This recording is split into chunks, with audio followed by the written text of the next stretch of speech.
70 और 80 के दशक की जानी मानी एक्ट्रेस सुलक्षणा पंडित का जन्म 12 जुलाई 1954 में छत्तीसगढ़ के रायगढ़ में हुआ था। तीखे नैन नक्श वाली सुलक्षणा एक एक्ट्रेस होने के साथ साथ बेहतरीन सिंगर भी थी। उन्होंने 9 साल की उम्र से ही गाना शुरू कर दिया। सुलक्षणा ने 1967 में फिल्म के लिए पहली बार गाना गाया था। इसी दौरान उन्हें फिल्मों में एक्टिंग के लिए ऑफ़र भी मिलने लगे। सुलक्षणा पंडित ने 1975 में फिल्म उलझन से डेब्यू किया।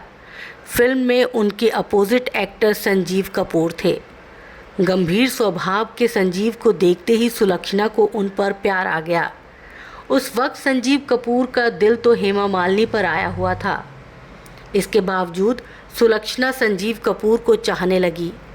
संजीव कपूर ने हेमा मालिनी को शादी के लिए प्रपोज किया तो उन्होंने इसे ठुकरा दिया, क्योंकि हेमा मालिनी धर्मेंद्र से प्यार करती थी।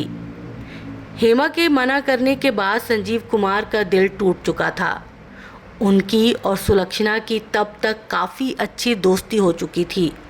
वो हर बात सुलक्षणा से शेयर करते थे। संजीव कुमार जब हेमा मालिनी से अलग हो गए तो सुलक्षणा ने खुद ही अपने प्यार का इजहार संजीव कुमार से कर दिया, लेकिन होनी को तो शायद कुछ और ही मंजूर था। हेमा के मना करने के बाद उन्होंने सुलक्षणा को भी ठुकरा दिया। संजीव कुमार के ठुकराए जाने के बाद तो जैसे सुलक्षणा की ज़िंदगी ही उजड़ गई। उन्होंने फिल्में करनी छोड़ दी और बाहरी दुनिया से नाता तोड़ लिया। सुलक्षणा अपनी माँ के साथ मुंबई के एक फ्लैट में रहने लगी।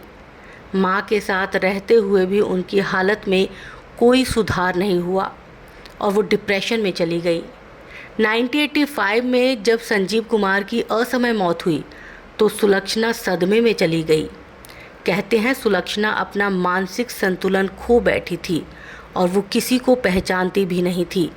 इसका खुलासा खुद सुलक्षणा ने 1999 में एक इंटरव्यू में किया था।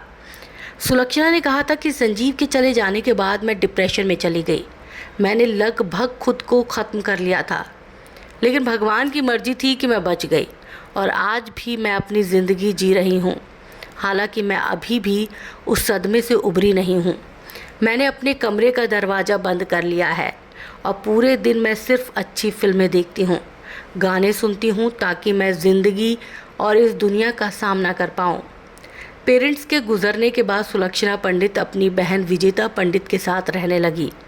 बता दें कि 63 साल की उम्र में सुलक्षणा ने इस दुनिया को अलविदा कह दिया था।